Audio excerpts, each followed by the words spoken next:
Hi, this is Bithi Ahiri. Today's topic is on two-tailed test and one-tailed test. Under this topic, we are going to cover basic concepts regarding two-tailed test and one-tailed test. Examples. These examples will help you to identify which particular test is going to be chosen. Then we will cover statistical overview based on both Z-score and T-score. Then we will come into the point of difference between two-tailed test and one-tailed test. And finally, you have your exercise. This very diagram will very helpful for you people to understand the actual subject matter, two-tailed test and one-tailed test. Let's start today's journey. Before going into the basic concepts of one-tailed test and two-tailed test, I would like to offer the types of hypothesis. Researchers generally use two types of hypothesis. Every research begins with the framing of the problem. After intellectualization of that problem, we need to cover the hypothesis. And now over here, there are two types of hypothesis. Null hypothesis and the alternative hypothesis. Null hypothesis denotes that there exists no significant difference between the two groups. And it is also called over here non-directional because there exists no significant difference between the two groups. So there is no difference between the groups. That's why mean 1 equals to mean 2, or you can say that mean 1 minus mean 2 equals to 0 because mean 1 and mean 2 both are the same value over here. For alternative hypothesis, we can use non-directional hypothesis as well as directional hypothesis. How? Because alternative hypothesis denotes that there exists significant difference between the two groups. So two groups value is actually different. Mean 1 value is not equals to mean 2 value. If this is the condition that mean 1 value is not equals to mean 2 value, then it denotes that this is the non-directional hypothesis. But if we suggest that mean 1 value is more than mean 2 value, or mean 1 value is less than mean 2 value, then it will be directional. Why directional? Because it is actually denoting which value is greater and which value is lesser. So that's why this is directional. In the next portion also, we will going to discuss that what is the directional thing. Suppose if mean 1 value is greater than mean 2 value, then you can consider the diagram in that way that in this higher region, this changes you can find it out. But if you find that mean 1 value is lesser than the mean 2 value, you can see that in the lower direction, these changes will be come out. So that's why this is directional, because it is denoting, giving us some directions. Now going into the next slide. Here is the basic concepts. We are going into that part. Hypothesis tests are classified into two groups. That is two-tailed test or two-sided test. It is also named as non-directional test. So when you see diagram like that, this type of diagram where both sided are shaded actually, then you can get two-tailed test.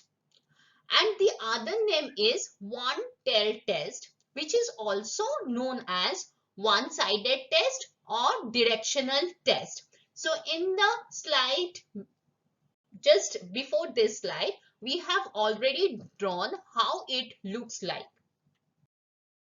So now the basic concepts again. Two-tailed test deals with both sides of the distribution and the Z-score is on both sides of the statistic. One-tailed test deals with the one side of the distribution and the z-score is on only one side of the statistic. Based on formulated alternative hypothesis, researchers have to decide actually which one-tailed test he or she is going to accept on. And it is also depends on the region of rejection. Actually, the formulated alternative hypothesis guides you that which type of one-tailed test you are actually considering for your research.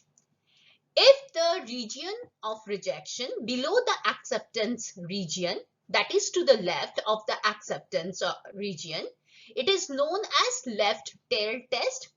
And if the region of rejection above the acceptance region, that is to the right of the acceptance region, it is known as right-tailed test. So here are some examples for you, which will actually help you to identify which type of test we have to choose. Suppose I am giving the first example. A teacher wants to estimate the effect of a special vocabulary training on comprehension test of his students. So from the very first line, it is clear to us that which one is independent variable and which one is the dependent variable. See here, training is the independent variable and we will get the scores of comprehension test. So this will be the dependent variable. We have the scores of comprehension test. And the teacher selects 60 students, dividing them into two groups equally. So 30 in one group and 30 in another group. One group exposed with training program, another did not. He is interested to estimate whether the training program has any significant effect or not. So here he is only interested about that whether the training program has any effect or not. That is only the consideration, whether it has any effect or not. So here there is no direction given. That's why over here he will going to use two-tailed test. And how the two-tailed test looks like, I have already told you, I have already drawn in the before slides that the region, shaded region should be in the both direction for two-tailed test.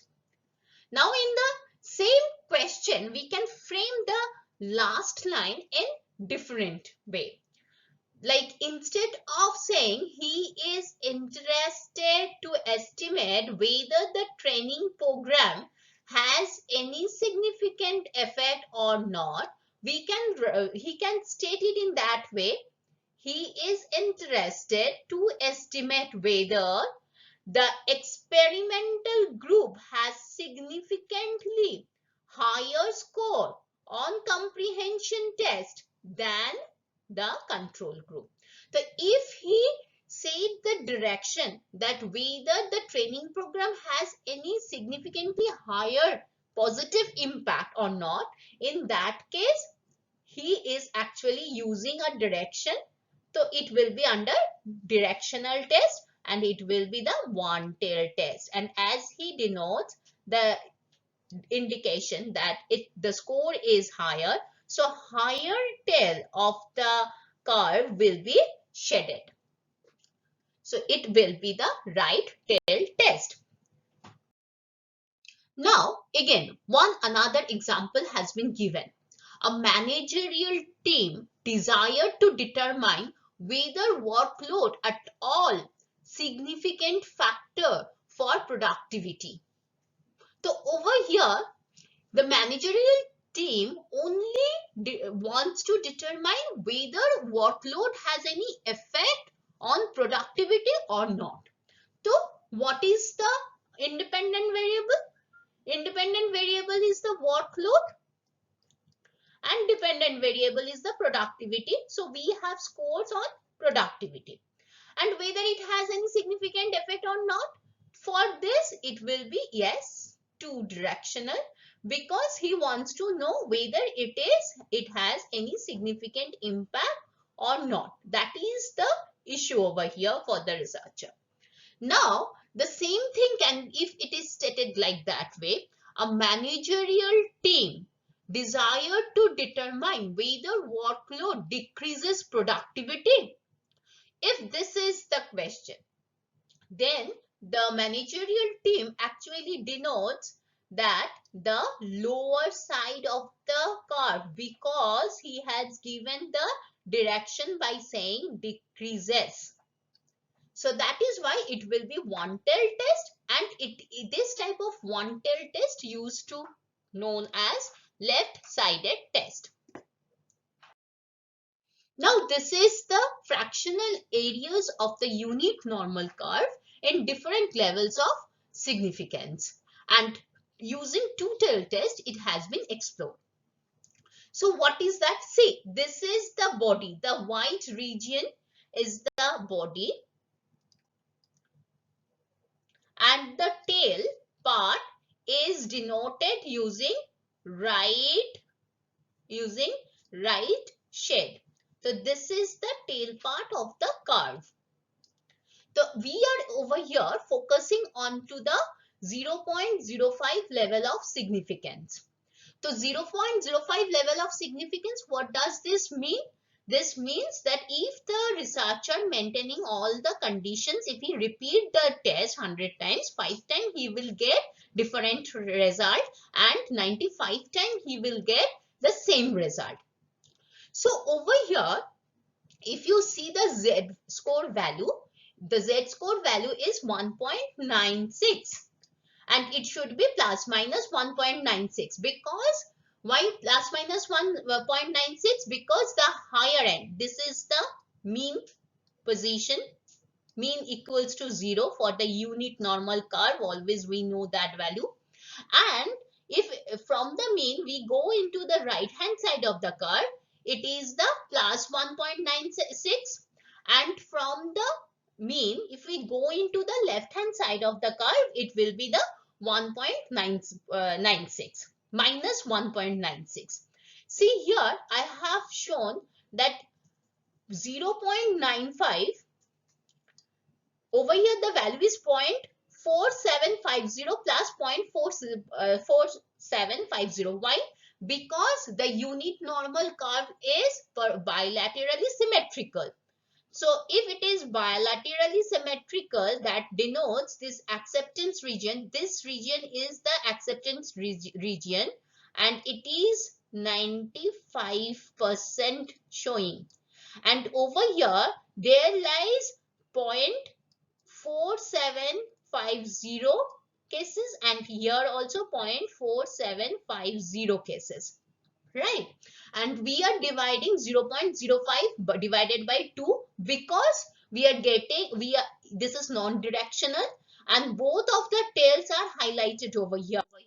So that's why this is the 0.025, and over here alpha value 0.05 has been divided by 2, and it is the 0.025 which comes, and the z-score value is 1.96. So if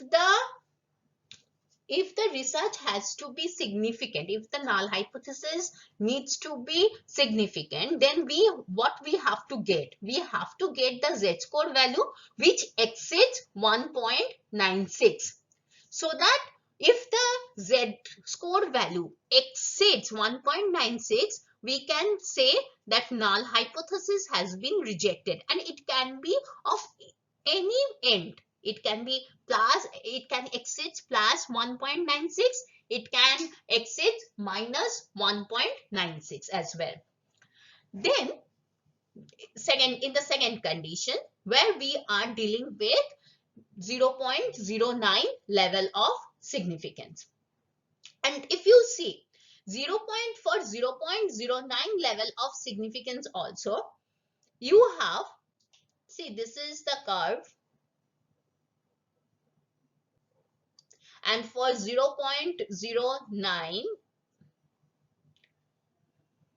sorry, for 0.01 level of significance, for 0.05 level, 0.1 level of significance, as this is the non-directional, so you need to divide 0.01 by 2 and you are getting 0.005. So this is the portion 04, which is the 0.005,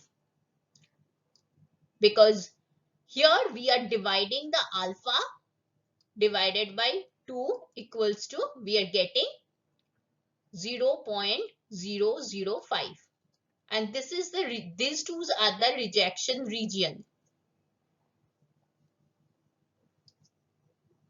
This is the rejection region, and this is the body. The body is the accepted regions, and we are accepting over here 99% of time. And that's why here see 99% of time, so 0.495 plus 0.495 equals to, it will be 0.99. Again, I have denoted this plus sign because in the both side of the curve, it is perfectly bilaterally symmetrical. So that's why. And 99% denotes 0.01 level denotes that one time the value can be something else. Because of certain chance factor, the value can be something else. But 99% of time, if the research is going to be repeated, it will give the same results. See the z-score value over here, 2.58. So here we have to write plus 2.58, and here we need to write minus 2.58. Here the mean value. So if we get that z-score value exceeds either plus 2.58 or minus 2.58, then only we can say that null hypothesis has been rejected and alternative hypothesis has been accepted. Again over here, the same thing has been presented, but obviously this is the one tail test. See over here, I have mentioned this is the one tail test. So it is in one direction. For one tail test, the situation can be both type. Like it can be the right tail test. It has been mentioned over here, right tail test, while the something in the right hand side, the region of rejection has been denoting. And it can be left tail test. Left tail test, while the shaded area will be in the lower value side. So one tail test can be divided into right tail test 1 or left tail test 2. So for here, if we going for the 0.05 level of significance, means 95 times the researcher will get the same result. So here see the acceptance region. This is the body and this is the tail. This is the tail. And this is the rejection region. 5% time the researcher may get the something different value. The 95% of time the same value will come up. This is the acceptance region. So here if the z-score value somehow crosses 1.645, in positive way 1.645, then only we can say that null hypothesis has been accepted and alternative hypothesis, null hypothesis has been rejected and alternative hypothesis has been accepted. And if the z-score value in some way crosses minus 1.645, then also we can say that null hypothesis has been rejected and alternative hypothesis has been accepted. See over here, for the 0.01 level of significance,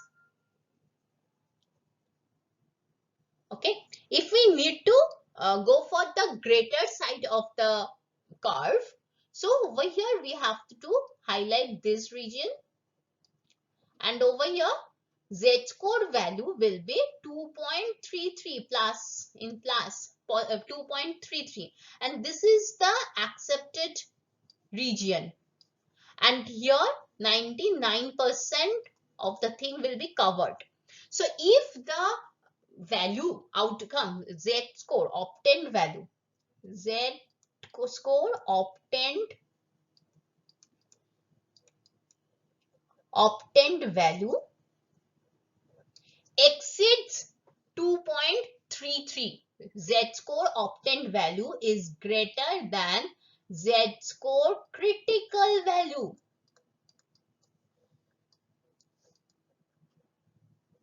Then we can say that that null hypothesis has been rejected by accepting the alternative hypothesis. And if the situation is one tail test, but this is, now I am drawing one tail test for the left hand side. Left tail test. This is the left tail test. And if the value, Z score value is greater than minus 2.33, then only we can say, okay, now the null hypothesis has been rejected and alternative hypothesis has been accepted. So this is the left tailed test and this is the right tail test. Now going into the next slide. See, this is the critical value discussion but using t-score. So obviously over here the df value is very important. Depending on the df value, the in the 0.05 level of significance for the two-tail test, we have the critical value 2.262. So if this is the distribution and t-score value, this is the mean value, and if the t-score value in some way exceeds 2.262, this is the critical value. If the obtained t-score value exceeds this 2.262, we can say null hypothesis has been rejected and alternative hypothesis has been accepted. And over here, see, this, as this is a two-tailed test, we need to highlight both end of the curve. Why? Because we need to highlight both end of the curve. Why? Because there is no direction. Like for an example, if the researcher is wanted to know whether girls' body weight is significantly different from boys' body weight, that time there is no direction has been mentioned and researcher concern is only there exists any difference between the two body weight, whether it is significantly differ or not. So this is the non-directional. Again, for the one tail test, see, here is also 0.05 level of significance, and if the researchers say find out whether boys' body weight is significantly greater than the girl's body weight, in that case what happens? See, over here the researcher is mentioning whether boys' body weight is significantly greater. So this will be in the right tail test because significantly greater value exists in the right hand side. So here if the obtained t value crosses or exceeds 1.833, then we can say yes, the null hypothesis has been accepted and alternative hypothesis is null hypothesis is rejected and alternative hypothesis has been accepted. So to prove null hypothesis, we need to focus on to the t value, obtained t value. If the obtained t value is greater than 1.833, then we can say yes, the null hypothesis has been rejected and alternative hypothesis has been accepted. And likewise, the other two things like 0.01 level of significance for two-tail test and 0.01 level of significance for one-tail test will be described, and you try to describe it out by yourself. So here we are going to focus on to the difference between two-tailed and one-tailed test with the diagram. See, this is the one-tailed test, left tail test it is, okay, and left hand side has been accepted reject. Particularly how the null hypothesis and alternative hypothesis is framed. In null hypothesis, mean of group X is equals to mean of group 0. For alternative hypothesis, mean of group X is lesser than the mean of group O. So over here, this lesser value has been given. See, it is the one-tailed test where the right-tailed has been highlighted. So it is a type of right-tailed test. So here the null hypothesis denotes that mean of group X is equivalent with the mean of group O. Alternative hypothesis denotes that mean of group X is greater than the mean of group O. That's why this particular right hand side area has been highlighted. Now the thing is that two-tailed test. For two-tailed test, the null hypothesis denotes that there exists no significant mean difference between the two groups. And for alternative hypothesis, it is denoting that mean of group X is not equivalent with the mean of group X is not equivalent to the mean of group O. But here, no direction, higher or lesser, no direction has been given. So that's why this is the two-tailed test. This particular diagram will help us to denote the differences between these three types. Now the differences are written. From the definition point of view, two-tailed test, if the null hypothesis states that there is no difference between the mean of two groups, then we can use two-tailed test. If the hypothesis indicates a direction of difference either greater or lower side of the distribution, then it will be the one-tailed test. I have also given some examples on it. There exists no significant mean difference between the rural and urban people on their concrete intelligence. See, no direction has been given over here. Or we can say it, there exists significant mean difference between the rural and urban people on their concrete intelligence. This first one, as it is say, exists no significant mean difference. This is the framing of null hypothesis.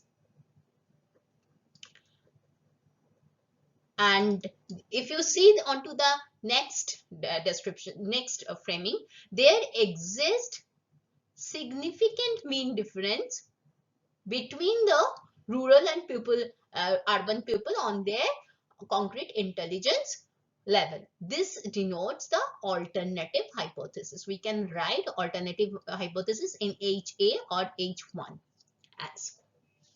Now see, for one-tailed test, urban people do not have higher concrete intelligence than the rural people. If that is the framing and higher word has been used, so this is the indication for right-tailed test, right? This is the indication for right-tailed test. In that way, we used to draw the diagram.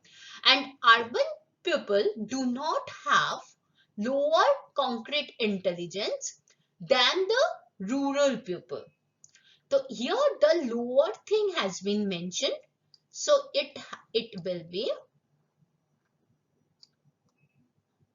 be left-tailed test.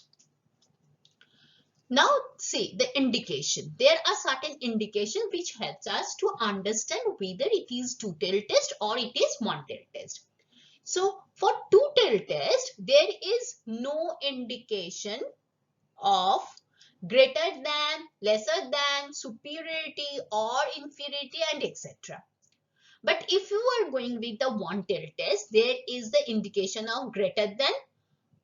For greater than thing, you have to use right-tailed test. For lesser than, if the lesser than thing is mentioned, you have to use left-tailed test. If the superiority term used, you can use right-tailed test. If the inferiority term used, you can use left-tailed test. So Two-tailed test can be used if the researchers uses null or non-directional hypothesis. This is clear from our prior discussion. B. Rejection area is distributed equally in both tails. Then also two-tailed test can be useful. C. To discover whether two groups have drawn from the same population on basis of measured trait. Then also two-tailed test is very much useful. From the user's point of view, one-tailed test, researcher uses it as directional hypothesis. Secondly, to find negative differences are of no importance practically. And thirdly, to find positive differences is necessary. Next, under advantages, two-tailed test is advantageous where researcher tests the effect of difference in both the direction. And for one-tailed test, chances of rejection the null hypothesis is more. That you can find out this point, you can clarify it out if you go with the chart that has been given from the z-score even t-score value. You can find out that the alpha value for both the 0.05 level or 0.01 level, if you using one-tailed test, that value will be lesser. So the null hypothesis to be rejected, this chance will be more for one-tailed test. Disadvantages, two-tailed test fail to judge the direction of the difference. It will only tell us whether there is any difference or not, but in what direction the difference exists. Regarding this, two-tailed test give us no information. One-tailed test has also some disadvantages, like it eliminates the scope to test the effect or difference on other side. There is exercise. State the suitable null and alternative hypothesis in each of the following conditions. A storybook publisher claims that the average price of all colored storybooks is rupees 270. A young group believes that the actual mean is higher and wishes to test their belief. How they will frame null and alternative hypothesis, you have to do it by yourself. Secondly, the mean salary of all male first grade managers is rupees 70,000. A special interested group thinks that the mean salary for female first grade manager is different. So how they will going to frame null and alternative hypothesis? What is directional and non-directional hypothesis? What is one-tailed and two-tailed test? What is left-tailed and right-tailed test? What is region of rejection? All these need to be clarified by yourself and you will get the information in this presentation. And I have already discussed it about them.